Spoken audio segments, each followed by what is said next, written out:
Well, that code of silence that's in many police departments is almost as big a problem as the bad apples, because, of course, then it gives good police officers a bad name. And being able to stand up in cases like these and do something, intervention to intervene, you don't see that enough. And so you're hoping, the family's hoping that this does send a message to others in the police force, because in this case, it was a traffic stop, which is how many of these police brutality cases often begin.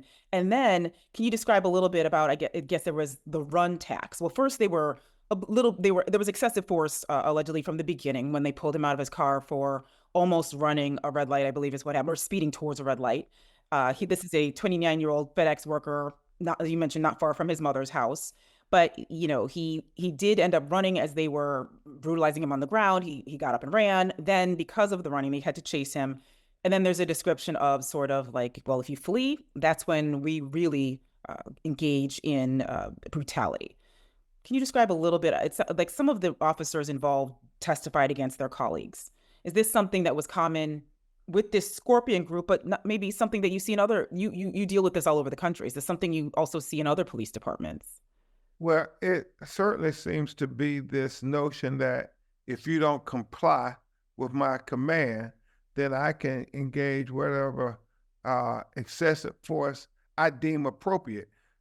We just saw it with Tyreek Hill down in Miami, and that terrible The football player, play. the Miami He's a Dolphins, I terrible believe. football player for the Miami Dolphins, star wide receiver.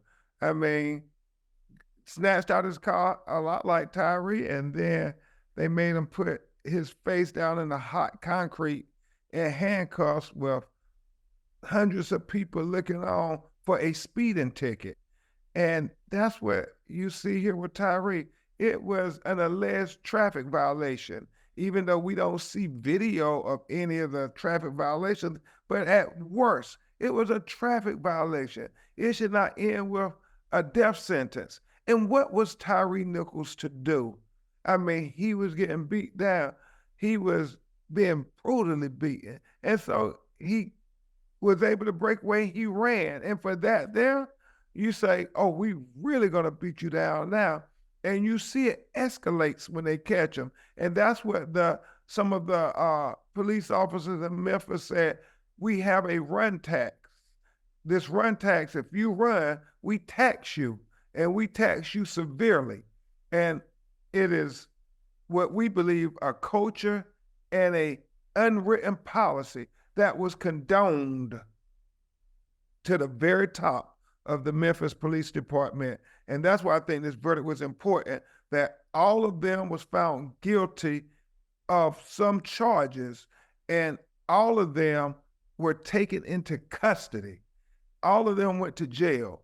That's what Tyre Nichols' mother, Robin Wells, and Rodney Wells, his father, had been praying for, that nobody gets away scot-free.